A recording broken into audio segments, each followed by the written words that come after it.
आप इफ्तार करते हैं, बिस्मिल्लाह पढ़ के आपने खजूर मुंह में डाली, खजूर मुंह में डाली, पानी आपने पिया, और पानी जैसे ही आपके हलक के अंदर गया आपने दुआ पढ़ी, ज़हबज़ ज़मऊ वबतल्लतिल उरूक़ु वसबतल अज्रु इंशाअल्लाह।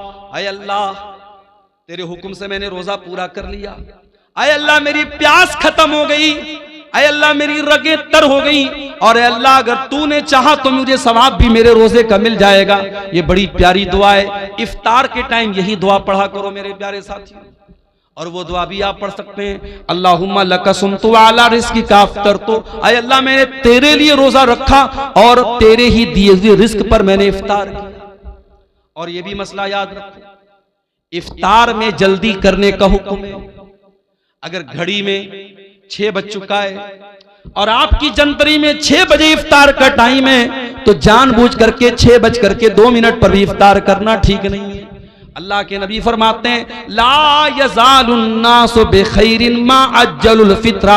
लोग उस वक्त तक भलाई के साथ रहेंगे जब तक इफ्तार में जल्दी करेंगे। क्या मतलब? जैसे इफ्तार का टाइम हो जाए जल्दी से इफ्तार करेंगे, तब तक लोग भलाई के साथ रहेंगे। बात समझ में नहीं आई?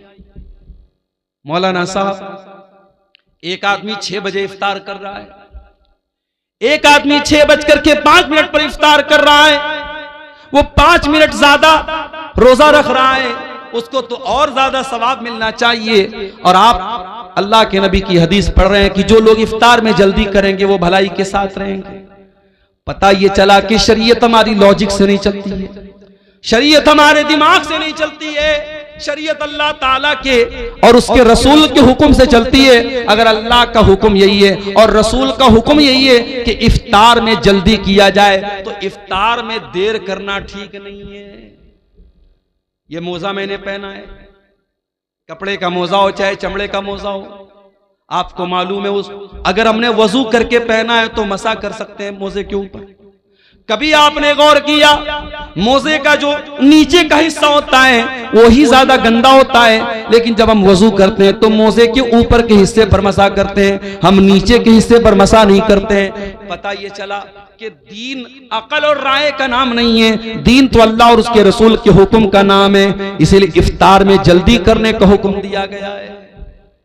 और ये भी नोट कर लो मेरे भाई, आज जैसे ही रमजान का महीना आता है, मर्दों की डिमांड क्या होती है? 20 तरीके का आइटम बनाया जाए।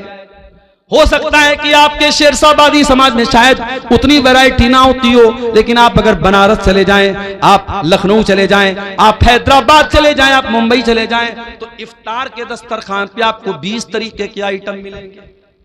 मुझे उससे कोई एतराज नहीं। अल्लाह ने आपको दौलत दी, आप खूब खाइए, मना नहीं है मेरे भाई।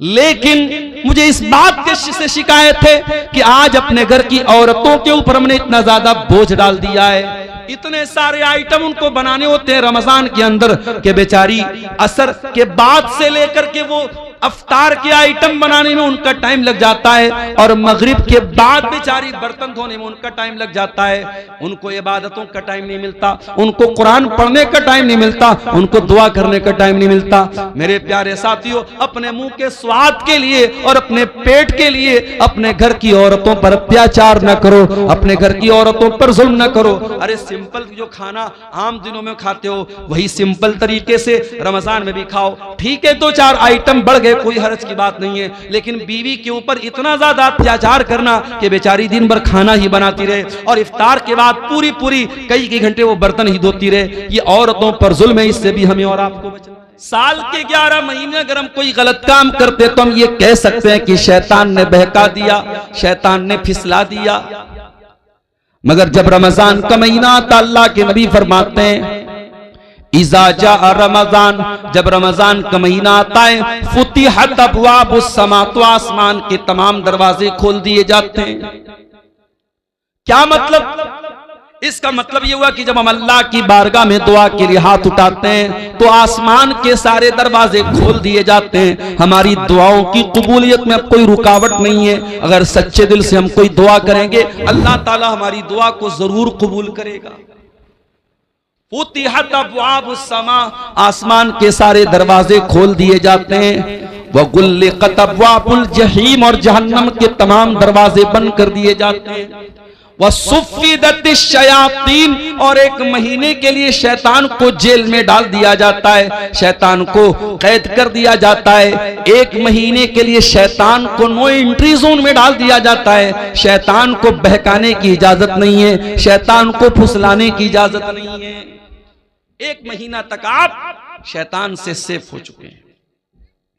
अब अगर इस 1 महीने में भी आप कोई गुनाह का काम कर रहे हैं, इस 1 महीने में आप रोजा फर्ज होने के बावजूद रोजा नहीं रख रहे हैं, इस 1 महीने में के अंदर भी आप शराब पी रहे हैं, इस 1 महीने के अंदर भी जिना हो रहा है, इस 1 महीने के अंदर भी लड़कियां बेपर्दा घूम रही हैं, इस 1 महीने के अंदर झूठ बोला जा रहा है, इस 1 महीने के अंदर कारोबार में बेईमानी हो रही है, इसका मतलब कि शैतान का कोई दोष नहीं है, हम खुद दोषी हैं, हम खुद शैतान बन चुके हैं। और शैतान हमको इतना ट्रेंड कर चुका है, इतना पक्का कर चुका है कि अब 1 महीने के लिए शैतान तो मौजूद नहीं है, शैतान तो कैद में है, लेकिन हम फिर भी बुराई से नहीं बच रहे हैं। इसका मतलब कि शैतान को दोष देना बेकार है, हम खुद शैतान बन चुके हैं।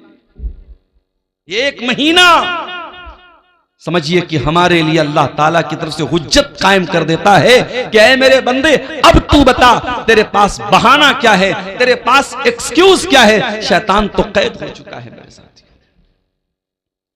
यही नहीं मेरे प्यारे साथी, इस रमजान के महीने में एक रात है। कौन सी रात है?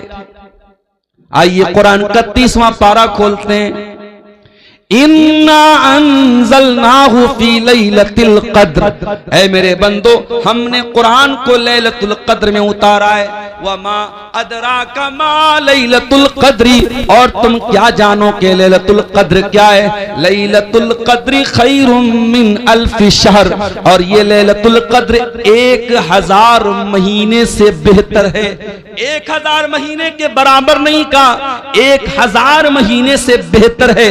कितनी बेहतर अल्लाह जानता है। 1000 महीने में आप अगर गौर करें कितने साल होते हैं, कैलकुलेटर पे अगर आप कैलकुलेट करेंगे 1000 को 12 से अगर आप भाग देंगे तो लगभग 84 साढ़े 84 आता है।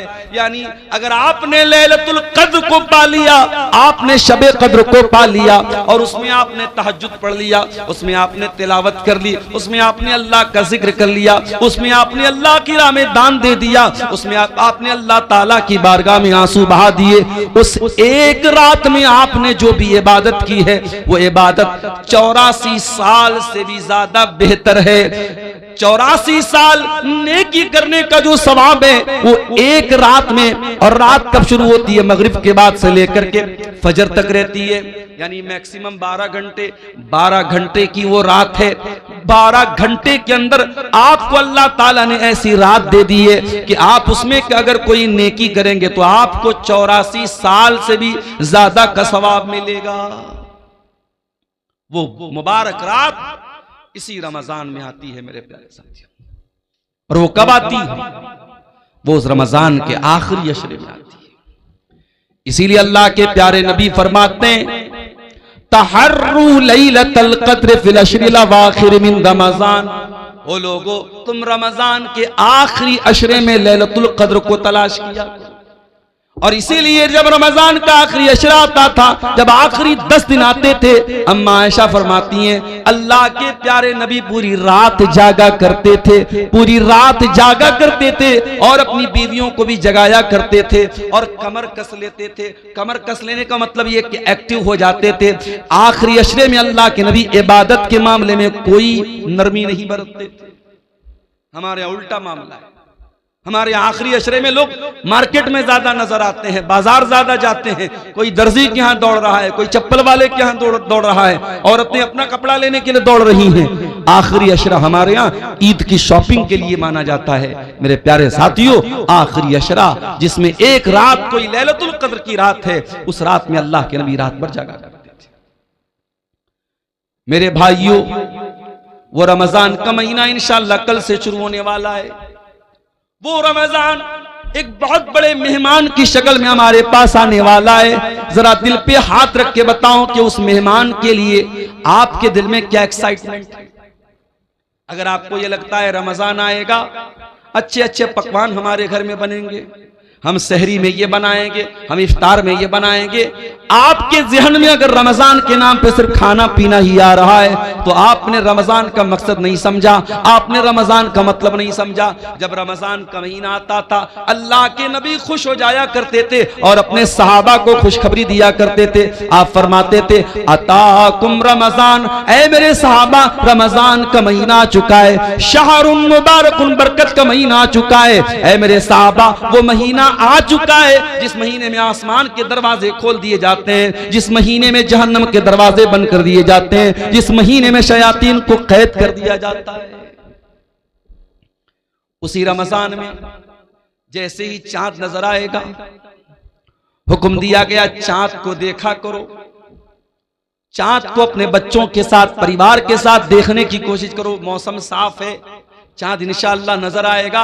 जब रमजान का चांद तुम्हें आसमान पे नजर आ जाए तो ये दुआ पढ़ लेना जो अल्लाह के प्यारे नबी पढ़ा करते थे, अल्लाहुम्मा अहिल्लहु अलैना बिल अम्नि वल ईमानी वस्सलामति वल इस्लामी रब्बी व रब्बुकल्लाह।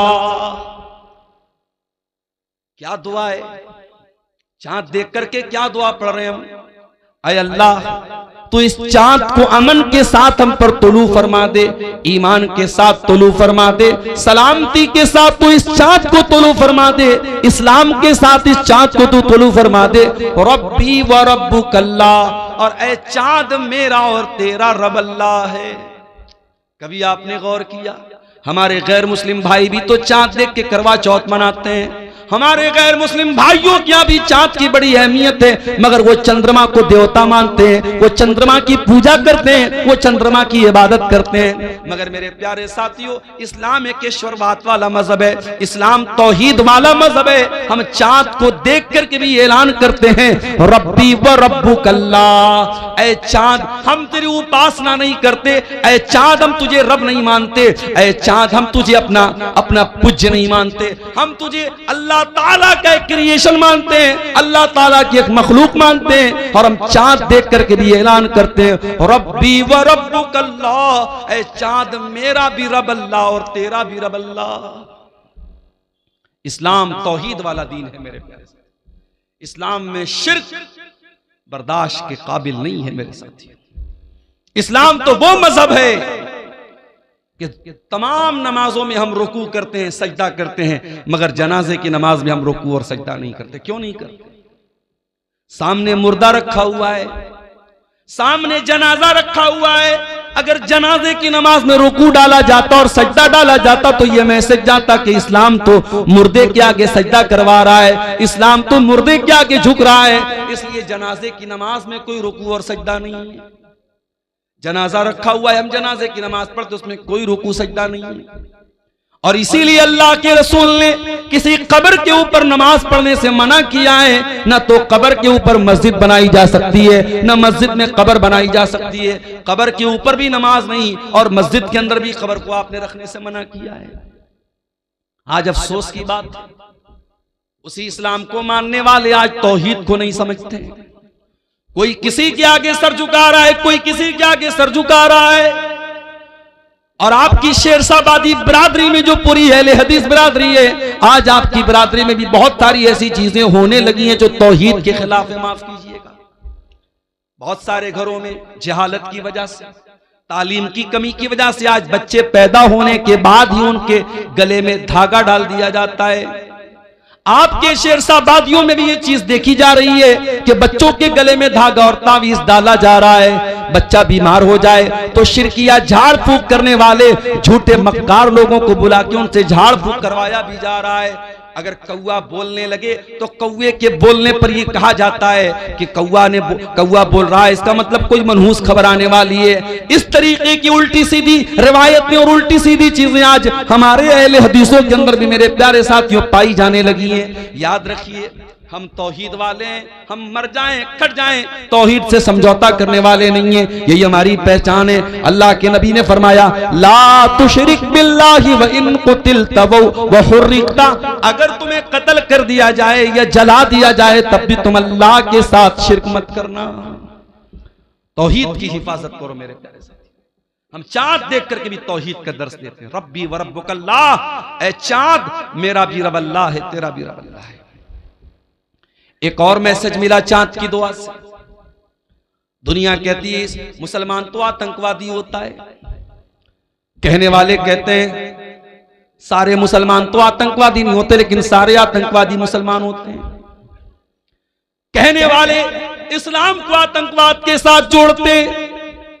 ओ लोगों, इस्लाम आतंकवाद का धर्म कैसे हो सकता है? इस्लाम दहशतगर्दी का मजहब कैसे हो सकता है? इस्लाम तो चांद देख करके भी अमन और शांति की दुआ सिखा रहा है। हम चांद देख करके भी क्या दुआ कर रहे हैं? हम ये दुआ नहीं कर रहे हैं ऐ अल्लाह इस चांद को देखने के बाद तू सिर्फ हमको भलाई अता फरमा। हम कहते अल्लाहुम्मा अहिल्लहु अलैना बिल अम्न वल ईमान वस सलामत वल इस्लाम। ऐ अल्लाह ये चांद जो रमजान का नजर आने वाला है, ऐ अल्लाह सारे विश्व के लिए, सारी दुनिया के लिए अमन और शांति का चांद बना दे। अल्लाह इस महीने को तो शांति वाला बना दे, इसमें किसी का खून न बहे, इसमें किसी की जान न जाए, इसमें किसी का माल न लूटे। ऐ अल्लाह इसको अमन और शांति का और पीस का और ऐ अल्लाह दुनिया के लिए सलामती का महीना बना दे। जो मुसलमान चांद देख करके भी अमन और शांति की दुआएं करता है, वो मीडिया वालों तुम्हें शर्म नहीं आती? उस इस्लाम को तुम आतंकवाद के साथ जोड़ते हो, उस मुसलमान को तुम आतंकवाद के साथ जोड़ते हो। हाँ, अगर कोई अपने आप को मुसलमान कहने वाला गलत काम करे तो उसके लिए इस्लाम कैसे जिम्मेदार हो सकता है? आज दूसरे मजहब के मानने वाले, आज अमेरिका में जो जेफरी एप्स्टीन की फाइल सामने आ रही है, वो कोई मुसलमान तो नहीं था, वो तो यहूदी था, लेकिन इतना गंदा आदमी था। 6 साल की बच्चियों के साथ रेप किया करता था, छोटी छोटी बच्चियों के साथ वो दरिंदगी किया करता था, उन्हें नोचा करता था, उनको तड़पाया करता था, यहां तक के छोटी छोटी बच्चियों को मशीन में डाल के कत्ल करके उनकी बोटी बना बना के खाया करता था। वो तो यहूदी था, तो क्या हम ये बोलेंगे कि उसके इस अमल की वजह से पूरी यहूदी कौम गलत मानी जाएगी? नहीं मेरे प्यारे साथियों, कुछ लोगों के गलत कामों की वजह से पूरा मजहब बदनाम नहीं किया जा सकता, पूरे दीन को ब्लेम नहीं किया जा सकता। इस्लाम कल भी अमन और शांति का प्रतीक था और आज भी अमन और शांति का प्रतीक है और कयामत की सुबह तक अमन और शांति का प्रतीक रहेगा। हम तो चांद देख करके भी अमन और शांति की, चांद देखने के बाद दूसरा काम हम क्या करते हैं? इशा की नमाज पढ़ने के बाद तरावी की नमाज पढ़ते हैं।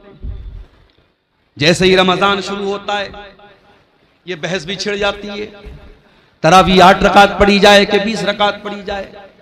कोई 8 को सही कहता है, कोई 20 को सही कहता है, लेकिन एक बात से कोई इनकार नहीं कर पाएगा कि अल्लाह के नबी ने जो 3 दिन तरावी पढ़ाई थी वो 8 ही रकात आपने पढ़ाई थी।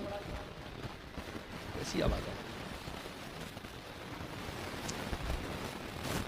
3 दिन तक अल्लाह के नबी ने जो तरावी की नमाज पढ़ाई थी वो 8 रकात थी, इसमें किसी को शक नहीं है मेरे प्यारे। हजरत आयशा से पूछा गया अल्लाह के प्यारे रसूल की रमजान की नमाज कैसी थी? तरावी की नमाज जिसको हम कहते हैं, उसी के बारे में सवाल किया गया। मायशा कैफ़ कानत सलातु रसूलिल्लाह सल्लल्लाहु अलैहि वसल्लम की रमजान, अल्लाह के रसूल की रमजान की नमाज कैसी थी? सवाल करने वाला तरावी के बारे में सवाल कर रहा है। अल्लाह के प्यारे नबी फरमाते हैं मा कान यज़ीदु रसूलुल्लाह सल्लल्लाहु अलैहि वसल्लम अला 11 रकातन, अल्लाह के नबी 11 रकात से ज्यादा कभी नहीं पढ़ते थे। फी रमजान वला फी गैरिही, न तो रमजान में आप पढ़ते थे न गैर रमजान में पढ़ते थे। पता ये चला कि तरावी की नमाज कोई अलग नमाज नहीं है, ये वही तहज्जुद की नमाज है जो अल्लाह के नबी साल के बाकी 11 महीने 11 रकात पढ़ा करते थे। उसी नमाज को आसान बना करके हम इशा के फौरन बाद पढ़ लेते हैं, ताकि जो लोग रात में उठ करके तहज्जुद नहीं पढ़ सकते वो भी रमजान में तरावी पढ़ सके। भाई तहज्जुद की नमाज बड़े खुशनसीब लोगों को हासिल होती है, सब लोग तो तहज्जुद नहीं पढ़ता। कुरान में अल्लाह ताला जब अपने मुत्तकी बंदों का जिक्र करता है तो उनकी पहचान बताता है, वो तहज्जुद पढ़ते हैं। कहीं अल्लाह फरमाता है कानू कलीदम मिनल लैली मा यहजऊन, मेरे मुत्तकी बंदे रात को बहुत कम सोते हैं, वो रात में तहज्जुद की नमाज पढ़ते हैं। कहीं अल्लाह ने फरमाया ततजाफा जुनूबुहुम अनिल मजाज यदऊन रब्बहुम खौफन व तमा, मेरे मुत्तकी बंदे अपने बिस्तर से अलग होकर के अल्लाह की बारगाह में तहज्जुद पढ़ते हैं। यदऊन रब्बहुम खौफन व तमा, वो अपने रब से दुआएं करते हैं, कभी अल्लाह के अजाब से डरते हैं, कभी अल्लाह की रहमत की उम्मीद रखते हैं। व मिम्मा रज़क़नाहुम युनफिकून, और तहज्जुद पढ़ने के बाद अल्लाह की राह में सदका खैरात करते हैं। वही तहज्जुद की नमाज रमजान में तरावी के नाम से पढ़ी जाती है और अल्लाह के नबी ने इसको 11 रकात ही पढ़ा है। मेरे प्यारे साथियों, हमें और आपको भी चाहिए कि हम तरावी पढ़ें, लेकिन हाँ एक बात याद रखिए, तरावी की नमाज को आज हमारे यहाँ एक हवा बना दिया गया, बहुत मुश्किल बना दिया गया। नहीं, तरावी को आप बहुत मुश्किल मत बनाइए मेरे प्यारे साथियों। अगर हमारे नौजवानों का स्टेमिना बहुत कमजोर हो चुका है और वो बेचारे बहुत लंबी तरावी नहीं पढ़ पा रहे, तो ठीक है, आप हल्की ही तरावी पढ़ाइए। हल्की से मुराद ये है कि अगर एक पारा पूरा अगर इमाम पढ़ रहा है और एक पारे में सारे लोग शामिल हो सकते हैं तो एक पारा पढ़ाया जाए। अगर एक पारा भी लोग नहीं पढ़ पा रहे तो एक पारे से भी कम पढ़ा जा सकता है, लेकिन कोशिश ये कीजिए कि तरावी की नमाज पूरे महीने पढ़ी जाए। जो ये तरीका हमारे यहाँ चला है कि 3 दिन तरावी पढ़ते हैं, 5 दिन तरावी पढ़ते हैं, उसके बाद मस्जिदों में सन्नाटा छा जाता है, ये तरीका गलत है और किसी भी हदीस से ये तरीका साबित नहीं है कि सिर्फ 3 दिन तरावी पढ़ी जाए। अल्लाह के नबी फरमाते हैं मन काम रमजान ईमानन व इहतिसाबन, जो रमजान में क़ियामुल लैल करता है, जो रमजान में तरावी की नमाज पढ़ता है ईमान के साथ और सवाब की नीयत के साथ, ये 2 चीजें बहुत जरूरी हैं। तरावी की नमाज का मकसद दिखावा नहीं होना चाहिए, तरावी की नमाज का मकसद ये बताना नहीं होना चाहिए कि मैं बहुत बड़ा नेक इंसान हूं। तरावी का 2 मकसद होना चाहिए, ईमानन व इहतिसाबन, ईमान के साथ और सवाब की नीयत के साथ जो तरावी की नमाज पढ़ेगा, अल्लाह के नबी फरमाते हैं गुफिर लहू मा तक़द्दम मिन ज़ंबिही, उसके पिछले तमाम के तमाम गुनाह माफ हो जाएंगे। और ये भी याद रखिए, अभी आज एक फोन मेरे पास आया, मौलाना मैं एक जगह ड्यूटी कर रहा हूं, 12 बजे रात तक मेरी ड्यूटी है, मैं ड्यूटी से आने के बाद जमात तो मुझे नहीं मिलेगी, क्या मैं अकेले तरावी की नमाज पढ़ सकता हूं? मैंने कहा आप पढ़ सकते हैं, जायज है, लेकिन ये बात याद रखिए कि तरावी की नमाज जमात से पढ़ना अफजल है, जमात से पढ़ना अफजल और बेहतर है, इसलिए कि अल्लाह के नबी ने फरमाया मन कामा मअल इमामी हत्ता यंसरिफ कुतिब लहू क़ियामुल लैला, जो इमाम के साथ क़ियामुल लैल करता है, जो इमाम के साथ तरावी की नमाज पढ़ता है, उसको पूरी रात तहज्जुद पढ़ने का सवाब मिलता है। इसलिए मेरे भाइयों, मस्जिद में तरावी का एहतमाम करो और औरतों के लिए भी इंतजाम करो ताकि माएँ बहनें भी इस सवाब में शामिल हो सके, मर्द हजरात भी तरावी पढ़ें और पर्दे के साथ औरतों का भी इंतजाम करो, औरतें भी जाके तरावी की नमाज पढ़ें। और आगे बढ़िए, तरावी आपने पढ़ ली, रात में सो गया, सुबह 4 बज गए, आपकी बीवी ने आपको उठाया, उठिए, आपने कहा अरे 4 बज रहा है तो मुझे क्यों उठा रही है? बीवी ने कहा शायद आप भूल गए आज पहला रोजा है, चलिए सहरी कर लीजिए।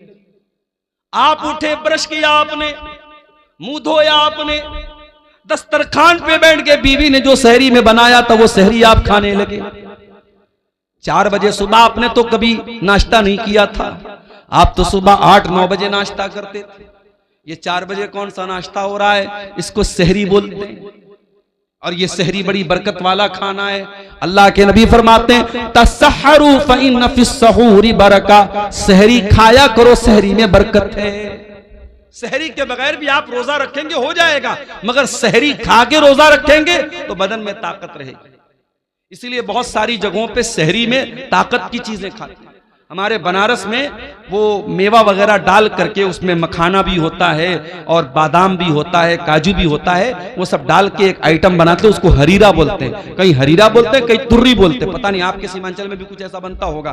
तो आप सहरी में इस तरीके की चीजें जब खा लेते हैं तो फिर पूरे दिन एक एनर्जी रहती है बदन में। अगर आप सहरी नहीं खाएंगे, मान लीजिए कोई सोया रह गया, रात में बेचारा वो इरादा करके सोया तो मैं सुबह सहरी करके रोजा रखूंगा, लेकिन नींद नहीं खुल पाई और फजर का टाइम हो गया और तब उसकी नींद खुली, तो रोजा वो रखेगा कि नहीं रखेगा? रोजा रखेगा, रोजा हो जाएगा। मगर जब बगैर कुछ खाए पिए रोजा रखेगा तो कमजोरी रहेगी। इसलिए सहरी जरूर करना चाहिए। हमने सुबह 4 बजे सहरी कर ली, 5 बजे फजर की अजान होने वाली है, हमने 10 मिनट में 15 मिनट में सहरी कर ली। अब हमारे पास 45 मिनट का टाइम अभी अजान तक बचा है। हमने सोचा बिस्तर पे चल के थोड़ा आराम कर लेते हैं। जैसे ही बिस्तर पे आराम करने गए, नींद आ गई और फजर की नमाज हमारी बिस्तर पे चली गई। ये तरीका गलत है मेरे भाई, बिल्कुल गलत है ये तरीका। आप 14-14 घंटे भूखे रहते हैं, आप रोजा रखते हैं, लेकिन अगर आप नमाज की पाबंदी नहीं करते हैं तो माफ कीजिएगा, रोजा इंपॉर्टेंट है, रोजा अहम है, लेकिन रोजे से भी ज्यादा इंपॉर्टेंट नमाज है। इस्लाम के 5 अरकान में कलमा पढ़ने के बाद दूसरे नंबर पे नमाज है और तीसरे नंबर पे ज़कात है और चौथे नंबर पे रोजा है। आप चौथे नंबर की चीज के लिए तो 14 घंटे मेहनत करते हैं, लेकिन दूसरे नंबर की चीज को आप गोल कर देते हैं, नमाज ही को गायब कर देते हैं। याद रखिए मेरे प्यारे साथियों, इस्लाम में रमजान के रोजे के पहले 5 वक्ता नमाज है, इसलिए नमाज छोड़ करके आप रोजा मत रखिए। अगर आप फजर की नमाज जाने का डर है तो आप सहरी थोड़ा लेट खाइए। अल्लाह के नबी की सुन्नत भी थी कि आप सहरी बहुत लेट खाते थे, यानी फजर की अजान से ठीक 10-15 मिनट पहले आप सहरी खा लीजिए और जब 10 मिनट बचा है आप वजू बना करके बैठ करके दुआ कीजिए, अल्लाह ताला से जिक्र कीजिए अल्लाह ताला का, और फजर की नमाज पढ़ने के बाद ही आप सोइए ताकि आपकी नमाज न छूटने पाए। और आगे बढ़िए, आपने सहरी खाई, फजर की नमाज आपने पढ़ ली, उसके बाद आपको मगरिब की अजान तक कुछ खाना नहीं है। दोपहर का टाइम आया, जोहर की नमाज पढ़ने के लिए आप मस्जिद में आए, सुबह 5 बजे आपने पानी पिया था, आपका हलक बिल्कुल सूख करके कांटा हो चुका है। जोहर की नमाज के लिए आपने वजू बनाना स्टार्ट किया, आपने वजू में कुल्ली के लिए मुंह में पानी डाला, पानी आपके मुंह में गया। आप अगर चाहें तो पानी के 2-4 कतरे हलक के नीचे डाल के हलक को गीला कर लें, हलक को तर कर लें। हलक तो सूख करके कांटा हो गया है, 2-4 कतरे पानी के चले जाएं तो कौन देखने वाला है? न कोई कैमरा वहां लगा है, न बगल वाले को पता चलेगा, न इमाम साहब को पता चलेगा, न मौलवी साहब को पता चलेगा। लेकिन कोई ताकत है, कोई पावर है जो आपको ऐसा नहीं करने दे रहा है। आप प्यास के मारे, बुरा हाल है आपका हलक सूख करके कांटा बना हुआ है और पानी आपके मुंह में जा रहा है, मगर वो कौन सी ताकत है जो पानी को हलक के नीचे डालने नहीं देती है? पानी बाहर आ जाता है, पानी हलक के नीचे नहीं उतरता है। मेरे प्यारे साथियों, इसी का नाम तकवा है, इसी का नाम अल्लाह का डर है, और रमजान का महीना यही तकवा हमें सिखाता है। इसीलिए अल्लाह ने फरमाया, या अय्युहल्लज़ीना आमनू कुतिबा अलैकुमुस्सियामु कमा कुतिबा अलल्लज़ीना मिन क़ब्लिकुम लअल्लकुम तत्तक़ून। ऐ ईमान वालो, हमने तुम पर रमजान का रोजा फर्ज किया है ताकि तुम मुत्तकी बन जाओ, ताकि तुम अल्लाह से डरने वाले बन जाओ, ताकि तुम हराम चीजों से बचने वाले बन जाओ। रोजे की हालत में खाना नहीं खा सकते, पानी नहीं पी सकते, बीवी से मिल नहीं सकते, बीवी के साथ रोमांस कर सकते हैं, गले लग सकते हैं, बीवी को टच कर सकते हैं, लेकिन अगर डर हो इस बात का कि बीवी से ज्यादा करीब होंगे तो हो सकता है कि बीवी के साथ सोहबत हो जाए। जिसको इस बात का डर हो वो बीवी से बहुत ज्यादा करीब भी न जाए। रोजे की हालत में आप इंजेक्शन भी लगवा सकते हैं, लेकिन शर्त यह है कि ताकत का इंजेक्शन ना हो, ग्लूकोज का इंजेक्शन ना हो। नॉर्मल इंजेक्शन भी आप लगवा सकते हैं, रोजे की हालत में आप कान में ड्रॉप भी डाल सकते हैं, आंख में ड्रॉप भी डाल सकते हैं, हाँ नाक में कोई दवा नहीं डालेंगे। रोजे की हालत में आप खून की जांच भी करवा सकते हैं, लेकिन हाँ खून चढ़वा नहीं सकते, खून दे नहीं सकते, खून ले नहीं सकते। खून इसलिए नहीं दे, खून लेंगे तो बदन में एक ग़िज़ा आ जाएगी, वो जायज नहीं है। रोजे की हालत में बदन को ग़िज़ा पहुंचाना जायज नहीं, और खून किसी को देंगे तो कमजोरी बहुत ज्यादा आ जाएगी, रोजे पर इफेक्ट पड़ेगा, इसलिए खून देना भी ठीक नहीं रोजे की हालत। रोजे की हालत में आप अगर भूल करके कुछ खा गए, नबी अकरम ने फरमाया अगर भूल चूक करके तुम्हारे मुंह में कुछ चला गया, खा लिया, तो जैसे ही याद आ जाए फौरन बाज आ जाओ। और तुमने जो भूल करके खा लिया पी लिया, उससे तुम्हारे रोजे पर कोई फर्क नहीं पड़ा, बस ये समझो कि तुमको अल्लाह ने खिला दिया। अब मान लो आप घर में आए, प्याले में दाल रखी हुई थी, आपने थोड़ी सी दाल पी ली, फिर आपको याद आया अरे भाई अभी तो रमजान शुरू हो गया है, फिर आपको अब्दुल गफ्फार साहब की तकरीर भी याद आ गई, उन्होंने कहा था अल्लाह ताला खिला रहा है, आपने पूरी गटागट पूरी दाल आप पी गए। ये नहीं कर देना भाई, वरना मसला फंस जाएगा, बदनाम मैं हो जाऊंगा। जितना चला गया, जितना गलती से भूल से आपने खा लिया, बस वहीं स्टॉप हो जाओ। जैसे ही याद आ गया मैं रोजा, अच्छा अब ये भी है, बाज लोगों को याद कब आता है जब पूरा खा पी के डकार लेते अल्हम्दुलिल्लाह, उसके बाद उनको याद आता है कि हाँ मैं रोजा हूं। तो इतनी कमजोर याददाश्त भी आपकी नहीं होनी चाहिए। रोजे की हालत में अगर भूल करके आपने खा लिया तो कोई गुनाह की बात नहीं।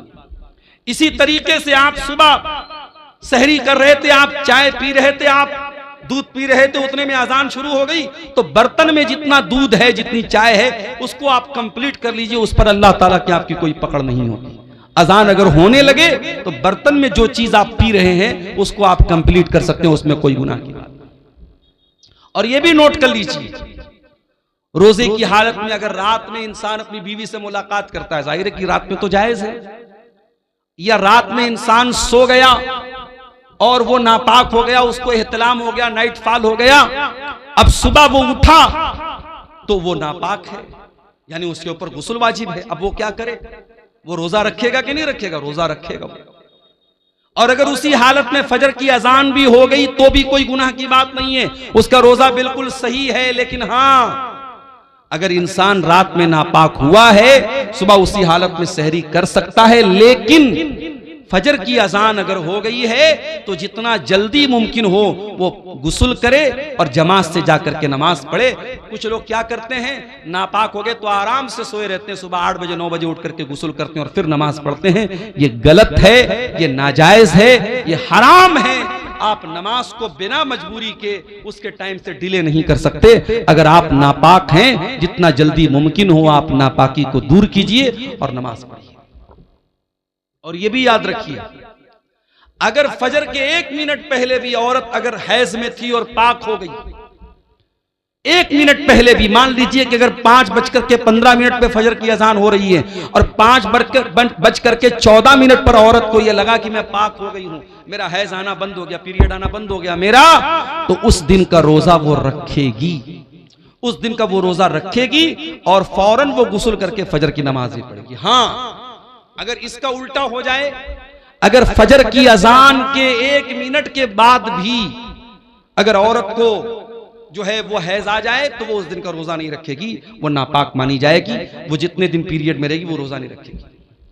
अगर मगरिब की अजान के 1 मिनट पहले भी उसको हैज आ गया तो वो रोजा उसका काउंट नहीं होगा, उस रोजे को वो बाद में पूरा करेगी, वो रोजा उसका पूरा नहीं माना जाएगा। ये मसले हैं, इसकी भी जानकारी हमको कर लेना जरूरी है।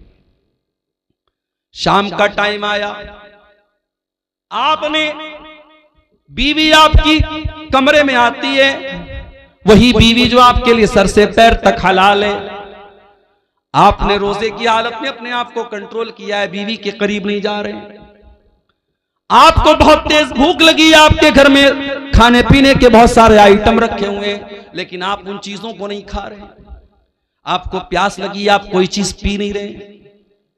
ये रोजा हलाल चीजों को आपसे छुड़वा रहा है, खाना हलाल है लेकिन आप खाना नहीं खा रहे, पानी हलाल है लेकिन पानी नहीं पी रहे, बीवी हलाल है लेकिन बीवी के करीब नहीं जा रहे। मेरे प्यारे साथियों, ये रोजा हमें ये सबक दे रहा है, ऐ रोजा रखने वाले, अगर तू अल्लाह के हुक्म पर हलाल चीजों को छोड़ सकता है तो तू हराम को भी छोड़ सकता है, और अगर तू हलाल को छोड़ता है और हराम को नहीं छोड़ता है तो फिर तेरे रोजा रखने का कोई मतलब नहीं है।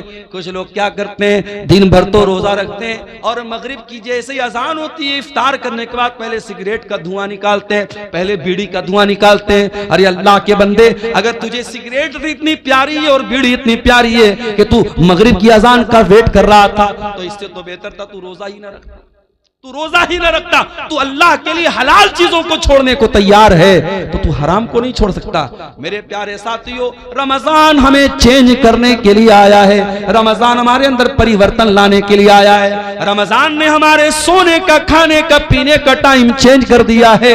जो रमजान हमारे खाने पीने सोने का टाइम चेंज कर सकता है, वो रमजान हमारी बुरी आदतों को भी चेंज कर सकता है। वो बीड़ी पीने वालों, वो सिगरेट पीने वालों, वो शराब पीने वालों, मोबाइल पर गंदी चीजें देखने वालों, वो बेपर्दा रहने वाली लड़कियों, वो गलत ताल्लुकात में फंसने वाले नौजवानों, अगर अपनी गंदी आदतों से पीछा छुड़ाना है तो उसका बेहतरीन मौका है रमजान।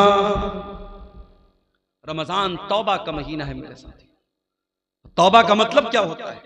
तौबा कहते किसको है अरबी ज़बान में? तौबा का मतलब होता है यू टर्न ले लेना। आप गाड़ी लेके जा रहे हैं, आपको वापस दोबारा उसी रास्ते पर वापस होना है, आप गाड़ी को दोबारा घुमाएंगे, यू टर्न लेंगे, इसको तौबा कहते हैं। इसका मतलब यह हुआ कि जब इंसान सही रास्ते से भटक जाए तो वो तौबा करे ताकि दोबारा सही रास्ते पर आ जाए। मेरे प्यारे साथियों, अगर आपको तौबा करना है, अल्लाह के रास्ते पे वापस आना है, तो रमजान उसके लिए बेहतरीन मौका है। अल्लाह से सच्ची तौबा कीजिए मेरे साथियों। 4 दिन की जिंदगी है, हम नहीं जानते पूरा रमजान भी हमको नसीब होगा कि नहीं होगा, नहीं मालूम। किसी दिन हार्ट अटैक आ जाए, इंतकाल हो जाए, नहीं मालूम। किसी दिन बाइक से जा रहे हो, कोई एक्सीडेंट हो जाए, बाइक से गिर के हम मर जाएं, नहीं मालूम। कार से जा रहे हो, कार किसी खाई में चली जाए, अल्लाह को प्यारे हो जाए। हमें तो ये भी नहीं मालूम कि कब मरेंगे, कहां मरेंगे। 5 चीजों का इल्म तो सिर्फ अल्लाह ताला के पास है। इन्नल्लाह इंदहु इल्मुस्साह, कयामत कब आएगी सिर्फ अल्लाह को मालूम है। व युनज़्ज़िलुल गैस, बारिश कब होगी, कितनी होगी, कहां होगी, अल्लाह को मालूम है। व यअलमु मा फिल अरहाम, और मां के पेट से जो बच्चा पैदा होने वाला है वो क्या बनेगा, कितनी उम्र पाएगा, कितनी रोजी रोटी पाएगा, नेक बनेगा कि बुरा बनेगा, दीनदार बनेगा कि बेदीन बनेगा, माँ बाप का फरमाबरदार बनेगा या ना फरमान बनेगा, मुशरिक बनेगा या तौहीद वाला बनेगा, ये सारी बातें तो अल्लाह ही जानता है। वमा तदरी नफ्सुम माज़ा तक्सिबु गदा, और कोई नहीं जानता कि कल वो क्या करेगा। वमा तदरी नफ्सुम बिअय्यि अर्दिन तमूत, और कोई नहीं जानता कि वो कहां मरेगा, कब मरेगा छोड़ दो, कहां मरेगा इसकी भी कोई गारंटी नहीं। कितने इसे बिहार के लोग हैं, चंदा करने जाते हैं बेंगलोर, चंदा करने जाते हैं कर्नाटक, और वहीं किसी हादसे में इंतकाल हो जाता है। इसी कटिहार में घसिया घाट नाम का एक इलाका है, वहां एक मौलाना कारी अब्दुल बासित नाम के थे, बहुत अच्छे मेरे ताल्लुकात थे, उनके मदरसे में कई बार जलसे में गया। बेचारे तमिलनाडु के इलाके में चंदा करने गए थे, ट्रेन पर चढ़ रहे थे, अचानक ट्रेन से गिर गए और वहीं ऑन द स्पॉट उनका इंतकाल हो गया। मेरे प्यारे साथियों, हम तो ये भी नहीं जानते कि पूरा रमजान हमको नसीब होगा कि नहीं होगा, हम कहां मरेंगे और किस हाल में मरेंगे। मेरे प्यारे साथियों, कोशिश करो कि ये रमजान का महीना तौबा का महीना बन जाए, हमारे अंदर सुधार का महीना बन जाए, हमारे अंदर चेंजिंग का महीना बन जाए, अपनी बुरी आदतों को कंट्रोल करने वाला महीना बना लो रमजान। शाम हो गई, इफ्तार का टाइम हो गया, मान लीजिए 6 बजे मगरिब की अजान है। कोशिश ये करो कि 5:30 बजे अपने घर में आ जाओ, जितना इफ्तारी का सामान लेना है पहले ही लेके आ जाओ, आधा घंटे पहले ही आ जाओ घर में। दस्तरखान बिछा लो, बच्चों और परिवार को साथ में ले लो, और अल्लाह की बारगाह में दुआ करो मेरे प्यारे साथियों। रोजे की हालत में अल्लाह ताला दुआ जल्दी कबूल करता है। रोजे का दुआ के साथ बड़ा गहरा कनेक्शन है और इसीलिए अल्लाह ताला ने कुरान में जहां रमजान का जिक्र किया है, जहां रोजे का जिक्र किया है, वहीं अल्लाह ने फरमाया वइज़ा सअलका इबादी अन्नी फइन्नी करीब। ऐ मेरे नबी, जब मेरे बंदे आपसे मेरे बारे में सवाल करें कि अल्लाह कहाँ है, तो ऐ नबी उनको बता दीजिए कि अल्लाह ताला बहुत करीब है। उजीबु दावत दाई इज़ा दान। और जब भी कोई दुआ करने वाला अल्लाह को पुकारता है, अल्लाह जरूर उसकी दुआ को सुनता है। शर्त यह फलयस्तजीबू ली वलयुमिनु बी, कि वह अल्लाह की बात माने और अल्लाह पर ईमान। अगर वाकई में हम अल्लाह की बात माने तो जरूर अल्लाह हमारी दुआ सुनेगा। मगर हम अल्लाह की बात मानते कहां हैं? हम तो गुनाहों की दुनिया में लथपथ रहते हैं, हराम कमाई खाते हैं, सूद ब्याज खाते हैं, हराम काम करते और उसके बाद हम कहते हैं अल्लाह हमारी दुआओं को नहीं सुनता। अल्लाह ने हम पर जालिमों को मुसल्लत कर दिया है, फला जालिम है, फला जालिम। अरे सबसे बड़े जालिम हम हैं। दूसरों को जालिम कहने से पहले अपने गिरबान में झांके हमने अपने ऊपर कितना जुल्म किया है। इसलिए मेरे प्यारे साथियों, रमजान में दुआ करो, और दुआ करना है तो जरा नबियों से सीखो कि दुआ कैसे की जाती है। आदम अलैहिस्सलाम से गलती हो तो क्या दुआ की उन्होंने? और रब्बना ज़लमना अनफुसना व इल्लम तगफिर लना व तरहमना लनकूनन्न मिनल खासिरीन।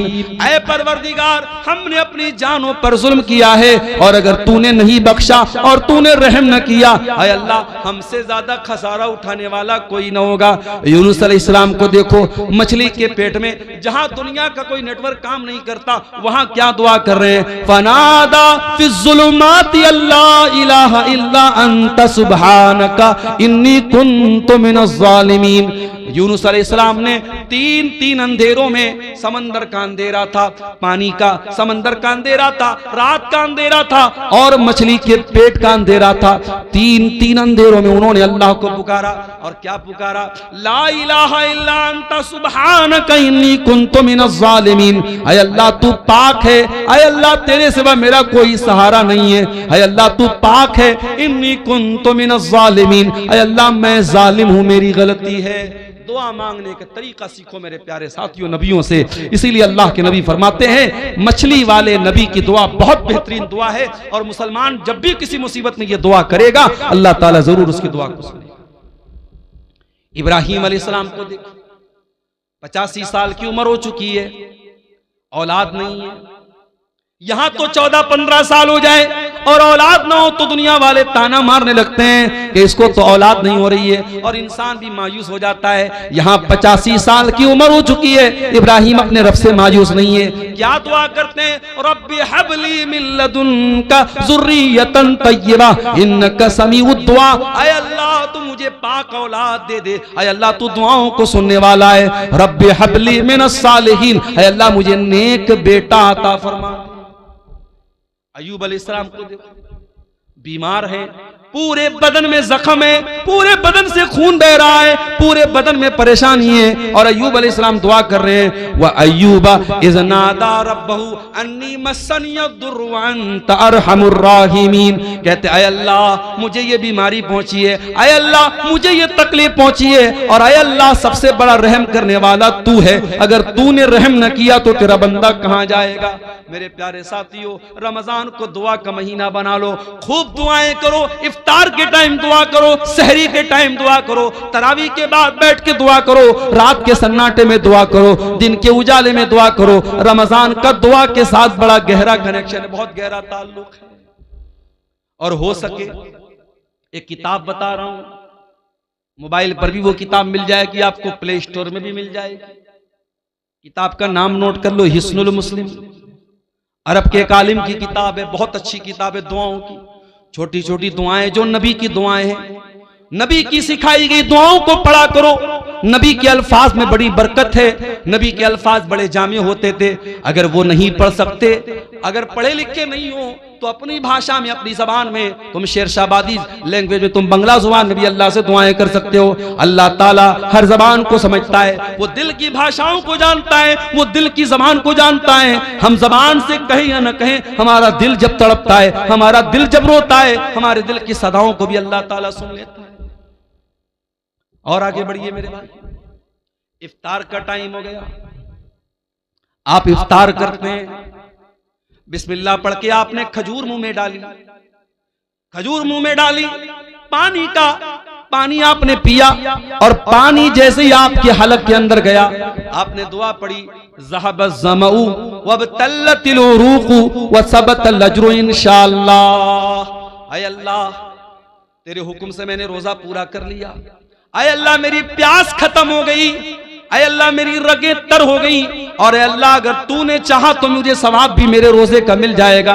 ये बड़ी प्यारी दुआ है। इफ्तार के टाइम यही दुआ पढ़ा करो मेरे प्यारे साथियों। और वो दुआ भी आप पढ़ सकते हैं, अल्लाहुम्मा लका सुमतु अला रिज़्क़िका अफ़्तरतु। ऐ अल्लाह, मैंने तेरे लिए रोजा रखा और तेरे ही दिए हुए रिस्क पर मैंने इफ्तार किया। और ये भी मसला याद रखो, इफ्तार में जल्दी करने का हुक्म है। अगर घड़ी में 6 बज चुका है और आपकी जंतरी में 6 बजे इफ्तार का टाइम है, तो जानबूझ करके 6 बज करके 2 मिनट पर भी इफ्तार करना ठीक नहीं है। अल्लाह के नबी फरमाते हैं, ला यज़ालुन्नासु बिखैरिन मा अज्जलुल फित्रा। लोग उस वक्त तक भलाई के साथ रहेंगे जब तक इफ्तार में जल्दी करेंगे।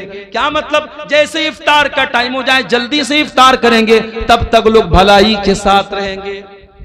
बात समझ में नहीं आई?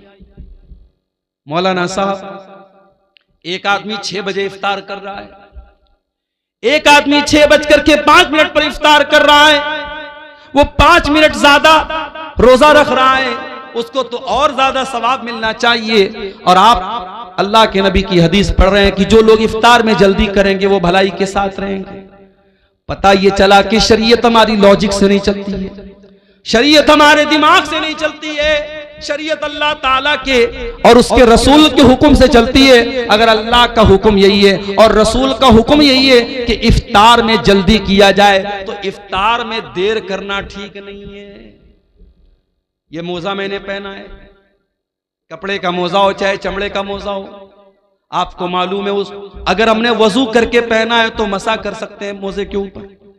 कभी आपने गौर किया, मोजे का जो नीचे का हिस्सा होता है वो ही ज्यादा गंदा होता है, लेकिन जब हम वजू करते हैं तो मोजे के ऊपर के हिस्से पर मसा करते हैं, हम नीचे के हिस्से पर मसा नहीं करते हैं। पता ये चला कि दीन अकल और राय का नाम नहीं है, दीन तो अल्लाह और उसके रसूल के हुक्म का नाम है। इसीलिए इफ्तार में जल्दी करने का हुक्म दिया गया है। और ये भी नोट कर लो मेरे भाई, आज जैसे ही रमजान का महीना आता है, मर्दों की डिमांड क्या होती है? 20 तरीके का आइटम बनाया जाए।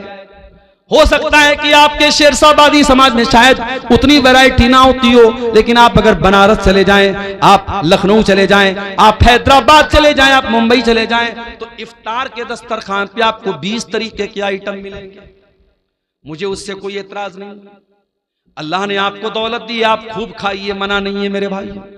लेकिन मुझे इस बात के से शिकायत है कि आज अपने घर की औरतों के ऊपर हमने इतना ज्यादा बोझ डाल दिया है। इतने सारे आइटम उनको बनाने होते हैं रमजान के अंदर के बेचारी असर के बाद से लेकर के वो अफ्तार के आइटम बनाने में उनका टाइम लग जाता है, और मगरिब के बाद बेचारी बर्तन धोने में उनका टाइम लग जाता है। उनको इबादतों का टाइम नहीं मिलता, उनको कुरान पढ़ने का टाइम नहीं मिलता, उनको दुआ करने का टाइम नहीं मिलता। मेरे प्यारे साथियों, अपने मुंह के स्वाद के लिए और अपने पेट के लिए अपने घर की औरतों पर अत्याचार न करो, अपने घर की औरतों पर जुल्म न करो। अरे सिंपल जो खाना आम दिनों में खाते हो वही सिंपल तरीके से रमजान में भी खाओ। ठीक है, 2-4 आइटम बढ़ गए, कोई हर्ज की बात नहीं है, लेकिन बीवी के ऊपर इतना ज्यादा अत्याचार करना कि बेचारी दिन भर खाना ही बनाती रहे और इफ्तार के बाद पूरी कई घंटे वो बर्तन ही धोती रहे, ये औरतों पर जुल्म है। इससे भी हमें और आपको बचना है।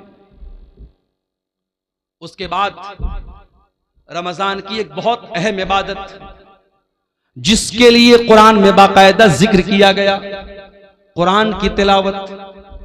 रमजान में कसरत से कुरान की तिलावत करो।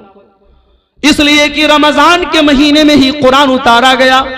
फरमाया शहरु रमजान अल्लज़ी उन्ज़िला फ़ीहिल कुरान, रमजान के महीने में कुरान उतारा गया। हुदल लिन्नास, और ये कुरान सारी मानवता के लिए हिदायत बन करके आया। व बय्यिनातिम मिनल हुदा वल फुरकान, और इस कुरान की आयतें सच्चाई को खोल खोल के बयान करने वाली हैं। कभी आप अपने दिल पर हाथ रख के बताइए मेरे भाई, आपने पिछले रमजान में कितना कुरान पढ़ा था? मोबाइल पर आपने न जाने कितनी रील्स देखी थी, फेसबुक के ऊपर आपने न जाने कितना टाइम खर्च किया था, यूट्यूब पर आपने न जाने कितने वीडियोस देखे थे, लेकिन आप अपने दिल पर हाथ रख के बताइए कि आपने कुरान कितना पढ़ा था। बल्कि अगर आप मुझसे पूछे तो मैं एक बात कहूंगा, रमजान में उलमा की तकरीरें सुनिए, मैं मना नहीं करता, मगर तकरीरों से ज्यादा कुरान सुनिए, कुरान पढ़िए। रमजान को कुरान के लिए खास कर दीजिए। और आज भी आप देखिए जो हरमैन के इमाम है, जब वो कुरान पढ़ते हैं कितना अच्छा लगता है। शेख अब्दुल रहमान अस्सुदै जब अपनी आवाज में कुरान पढ़ते अल्लाह अल्लाह, कितना प्यारा लगता है। शेख सऊद अशरम तो चले गए, लेकिन मौजूदा जो इमाम हरमैन है उसमें एक नाम शेख बदर तुर्की का है, कितना प्यारा कुरान पढ़ते हैं।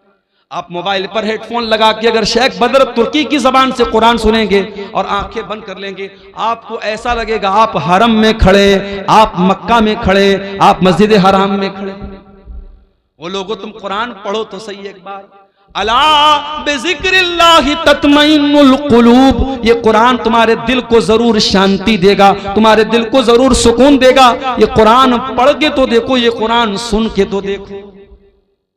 हमारे दिल इतने कठोर हो चुके हैं, हमें गाना अच्छा लगता है, हमें म्यूजिक अच्छा लगता है, हमें कुरान अच्छा नहीं लगता।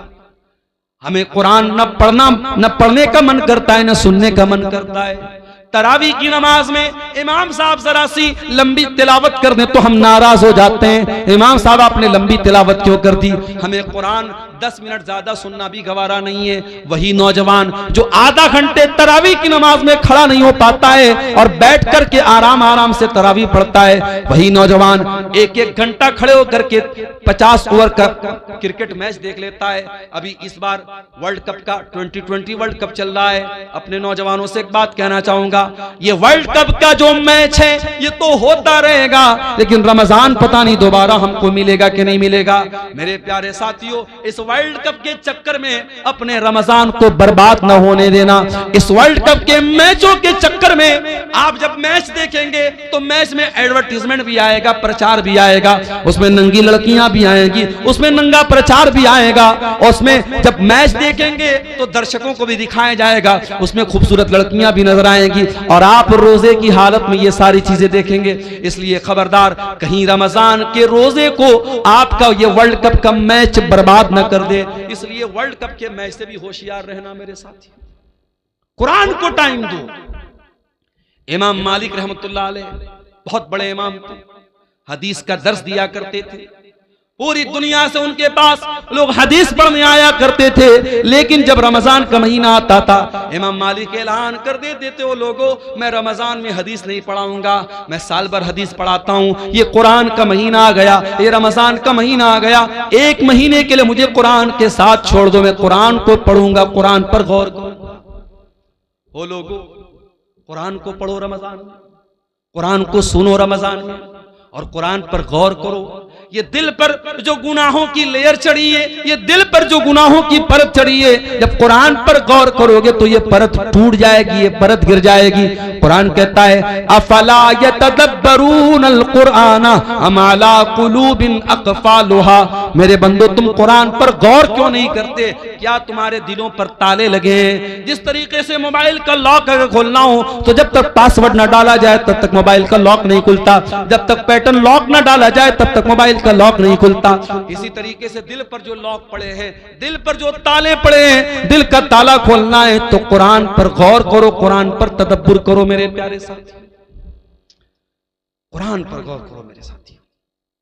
अल्लाह के नबी जिनके ऊपर कुरान उतरा था, अल्लाह के नबी कभी कभी दूसरे के मुंह से कुरान सुना भी करते थे। एक मर्तबा आपने अब्दुल्ला बिन मसूद से फरमाया, अय अब्दुल्ला इकरा अलैयल कुरान, अय अब्दुल्ला मुझे कुरान पढ़ के सुनाओ। अब्दुल्ला बिन मसूद ने फरमाया, अय अल्लाह के नबी मैं आपको कुरान कैसे पढ़ के सुनाऊं, ये कुरान तो आप ही के ऊपर उतरा है। आपने फरमाया, अय अब्दुल्ला मैं दूसरे के मुंह से सुनना चाहता हूं, आज तुम्हारे मुंह से सुनना चाहता हूं तो मुझे कुरान पढ़ के सुनाओ। अब्दुल्ला बिन मसूद कुरान पढ़ने लगे और सूरह निसा की तिलावत करने लगे, सूरह निसा पढ़ने लगे और अल्लाह के नबी गौर से सुनने लगे। पढ़ते पढ़ते पढ़ते पढ़ते अब्दुल्ला बिन मसूद इस आयत पर पहुंचे, फकैफा इज़ा जीना मिन कुल्लि उम्मतिन बिशहीद, ऐ मेरे नबी उस वक्त आपका क्या हाल होगा जब हम हर उम्मत में से एक गवाह लाएंगे। वजीना बिकाला हाउलाई शहीदा, और ऐ नबी हम आपकी उम्मत पर आपको गवाह बनाएंगे। जब अब्दुल्ला बिन मसूद इस आयत के ऊपर पहुंचे उन्होंने कहा, वो कहते हैं कि अल्लाह के नबी ने मुझसे कहा बस करो, ऐ अब्दुल्ला बस करो। मैंने नजरें उठा के देखा, मैंने क्या देखा, फैजा ऐनाहु तजरिफान, अल्लाह के नबी की दोनों आंखों से आंसू बह रहे थे। अल्लाह के रसूल रो रहे थे, ज़ारो कतार आप रो रहे थे। वो जो कयामत के दिन आपके कंधे पे जिम्मेदारी डाली जाएगी, उस जिम्मेदारी को सोच के आप रो रहे थे। ओ मुसलमानों, तुम्हारे नबी तो अपनी जिम्मेदारी का ख्याल करके रो रहे हैं, तुम्हें अपनी जिम्मेदारी का ख्याल कब आएगा? आज ये कौम कहां जा रही है, इस कौम का नौजवान कहां जा रहा है? आज इस कौम की लड़कियां मुर्तद हो रही हैं, इस कौम का नौजवान नशे में धुत है, इस कौम की लड़कियां बेपर्दा हो रही हैं, इस कौम का एक बड़ा तबका हराम कमाई खा रहा है। वो लोगों तुम्हें कोई चिंता नहीं है, तुम्हारे दिमाग में कोई टेंशन नहीं है। तुम्हारे नबी तो यही टेंशन लेके दुनिया से चले गए। तुम्हारे नबी को तो एक ही टेंशन थी, फलअल्लक बाखिउन नफ्सका अला आथारिहिम इल्लम युमिनु बिहाज़ल हदीस असफा। ऐ मेरे नबी आपको इतनी टेंशन है, आपको इतनी चिंता है लोगों के ईमान लाने की, कहीं इस टेंशन में आप जान न दे दें। आपके नबी को तो इतनी टेंशन थी मगर आपको कोई टेंशन नहीं है। अल्लाह के प्यारे नबी उस जिम्मेदारी का एहसास करके रोने लगे, कुरान सुन करके रोने लगे। मेरे साथ कुरान सुनो तो सही अच्छे कारी की आवाज में, खासतौर से जो अफ्रीकन कारी होते हैं, उसमें एक कारी है, कभी यूट्यूब पर सर्च मारिएगा, सूफी अब्दुल रशीद नाम है उनका, ये शायद उधर अफ्रीका वगैरह कहीं के हैं।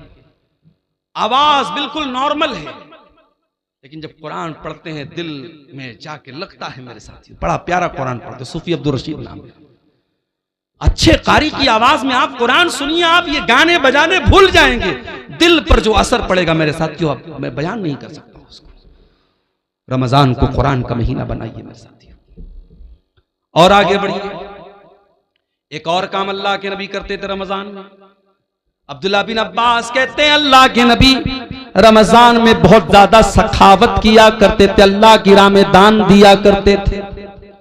आज भी मुसलमान अपने माल की ज़कात इसी रमजान के महीने में निकालता है।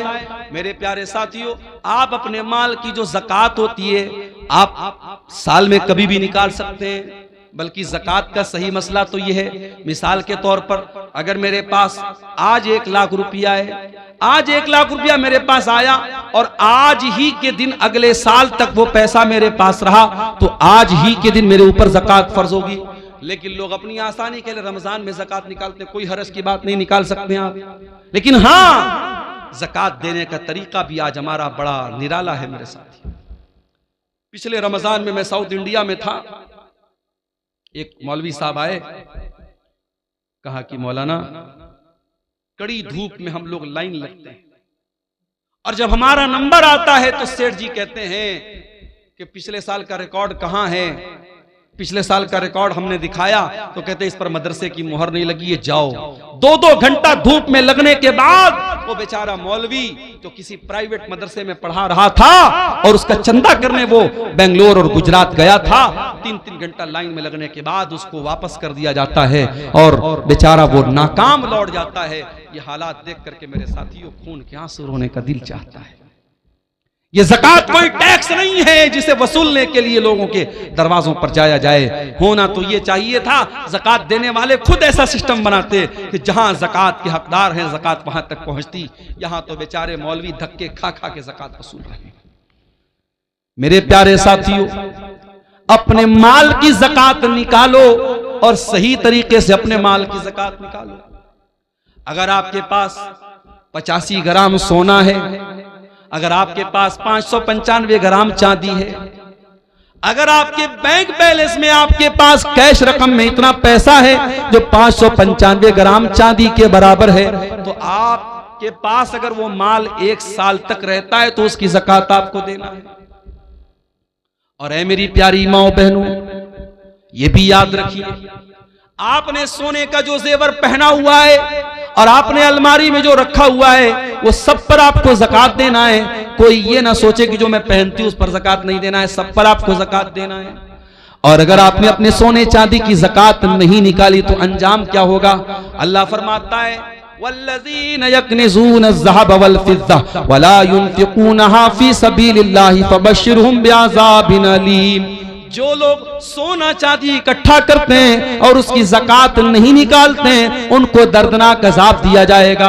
यौमा युहमा अलैहा फी नारी जहन्नम फतुक्वा बिहा जिबाहुहुम व जुनूबुहुम व ज़ुहूरुहुम। क़यामत के दिन वही सोना चांदी जहन्नम की आग में तपाया जाएगा, उससे उनकी पेशानी को दागा जाएगा, उससे उनके पहलू को दागा जाएगा, उससे उनकी पीठ को दागा जाएगा और कहा जाएगा हाज़ा मा कनज़्तुम लिअन्फुसिकुम फज़ूक़ू मा कुन्तुम तकनिज़ून। ये सोना चांदी जिसकी तुमने ज़कात नहीं निकाली थी, आज उसको अल्लाह ताला ने जहन्नम की आग बना दिया है। आज अजाब का मजा चखो।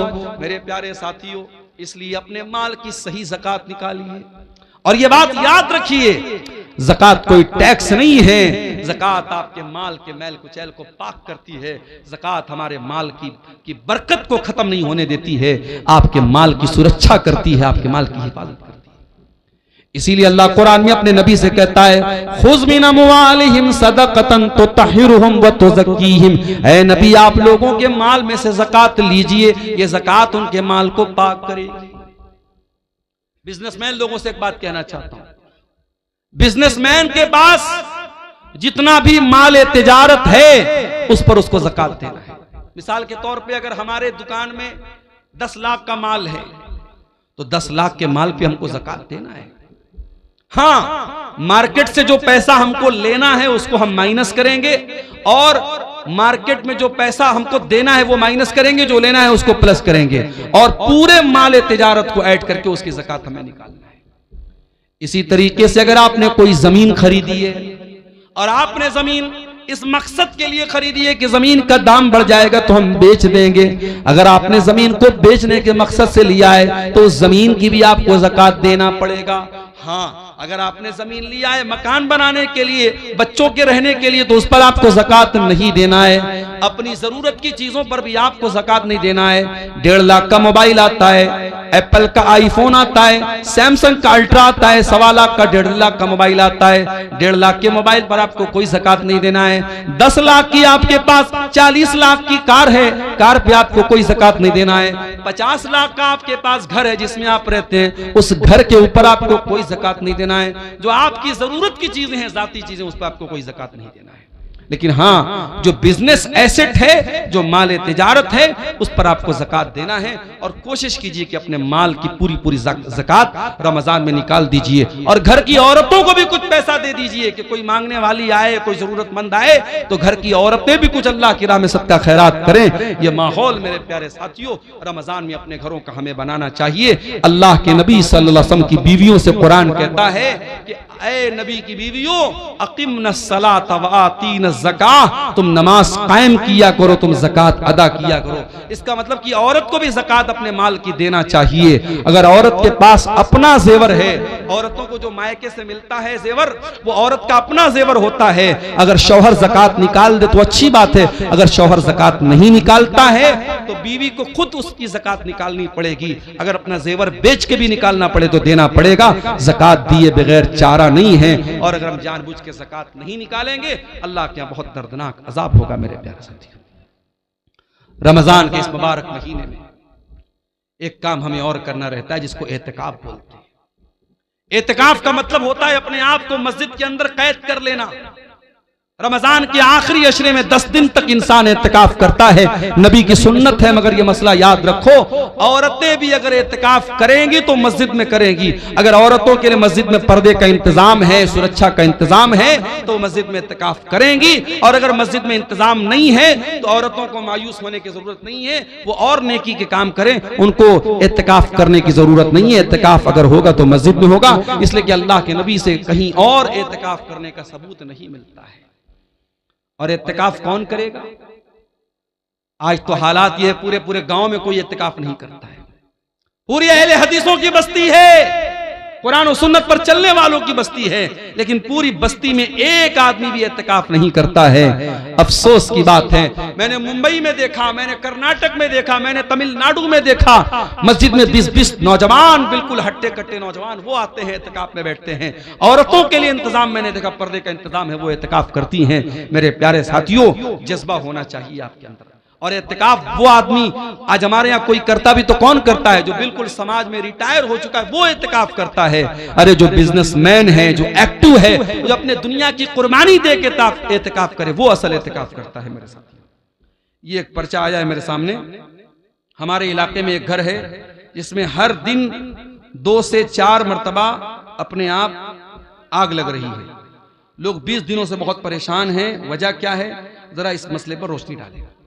देखिए, कभी कभी कुछ चीजों की वजह नॉर्मल होती है, लेकिन हम वजह कुछ और समझते हैं। हम बाइक से जा रहे हैं, बिल्ली ने रास्ता काटा, हम कहते हैं मौलवी साहब बिल्ली ने रास्ता क्यों काटा? अरे बिल्ली को जाना था कहीं, वो जा रही थी, उसमें क्या मसला है? आग लग रही है तो आग लगने की कोई वजह है। अब कुछ लोग उसको जबरदस्ती कि साहब वहां कुछ शैतान का मामला है, ये है वो, ऐसा कुछ नहीं है। अगर आपको ये लग रहा है कि ये आग जो लग रही है नॉर्मल कोई वजह नहीं है, आप वहां कुरान पढ़िए, उस घर में अल्लाह का जिक्र कीजिए, कुरान पढ़िए, नमाज पढ़िए। उसके बाद कौन से शैतान की मजाल है कि वहां अपनी कोई हरकत कर सके? और आग अगर लगती है तो कहीं ना कहीं लापरवाही से लगती है। अल्लाह के नबी की हदीस है कि रात में सोने के पहले चिराग बंद करो। हमारे यहाँ लोग सर्दियों में हीटर जलाते हैं और हीटर चलाए चलाए सो जाते, कितनी जगह एक्सीडेंट हो जाता है। जो नबी की हदीस है, जो नबी का फरमान है, उस पर हमेशा हमें अमल करना है। रात में जो भी आग से रिलेटेड चीजें, चाहे गैस का चूल्हा हो, चाहे चिराग की बत्ती हो, चाहे हीटर हो, सब बंद करके सोना चाहिए। तो बहरहाल अगर किसी घर में बार बार आग लग रही है, उसकी वजह पे गौर कीजिए। कोई हर चीज के पीछे कोई दूसरी वजह सोचना और समझना ये मुनासिब नहीं है। वल्लाहु आलम बिस्सवाब। ज़कात के माल से क्या मदरसे के उस्ताद, क्या इतना ही लिखा है? मदरसे के उस्ताद को शायद ये पूछना चाह रहे कि मदरसे के उस्ताद को तनख्वाह दे सकते हैं कि नहीं।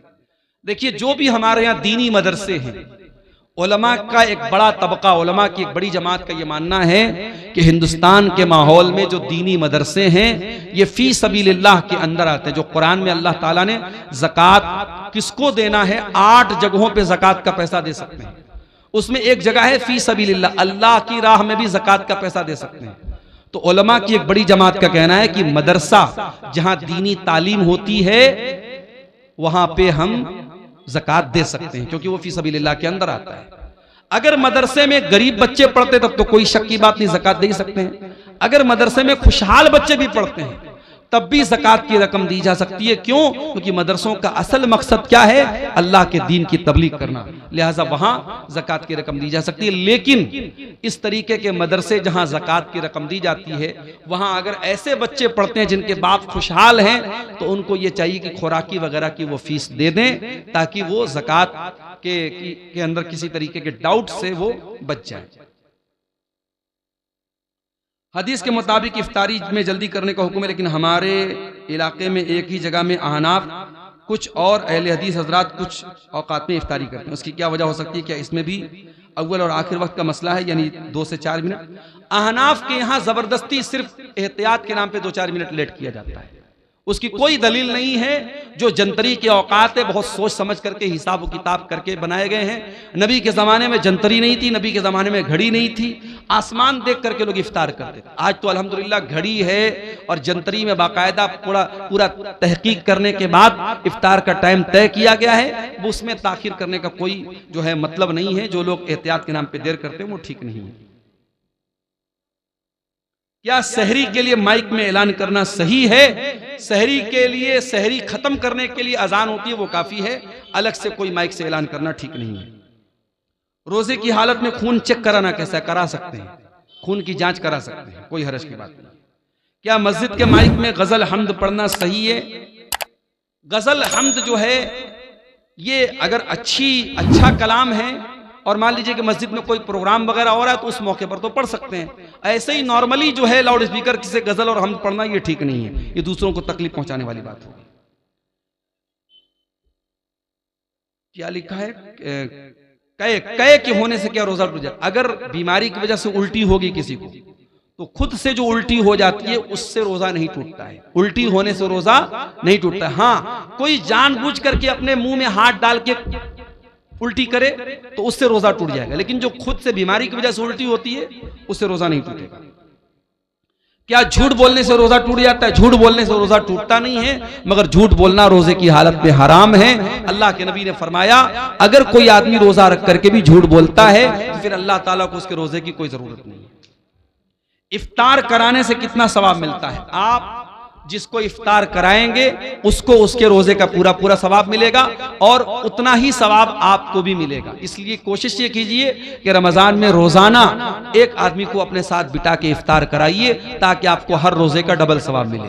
लेकिन यहाँ जो इफ्तार करने आएगा आपके घर में वो बेचारा कहीं ये ना सोचे कि मेरे सवाब में कोई कमी आएगी, उसको पूरा सवाब मिलेगा, लेकिन इफ्तार कराने वाले को डबल सवाब मिलेगा। सहरी के लिए वजू करना जरूरी है? नहीं, वजू भी जरूरी नहीं है, बल्कि नापाकी की हालत में भी आप सहरी कर सकते हैं, लेकिन हाँ फौरन गुस्ल करके आप जमात से फजर की नमाज पढ़ेंगे। तो ये चंद मसाइल थे। हम अल्लाह ताला से दुआ करते हैं रब्बुल आलमीन हमें आने वाले रमजान का हक अदा करने की तौफीक अता फरमाए रब्बुल आलमीन। अस्सलामु अलैकुम वरहमतुल्लाहि वबरकातुहू। शेख मोहतरम, एक सवाल मैं लगभग 1-2 साल से लेकर के घूम रहा हूँ कि एक छोटी बस्ती है जिसमें एक जुमे की मस्जिद है, उसके बगल में ही मतलब सट करके ही रूम मदरसे के बनाया हुआ है। अगर उस मस्जिद में के मतलब मदरसे रूम में औरत जुमा या तरावी या ईदैन की नमाज उसमें पढ़ेगी तो होगी या नहीं?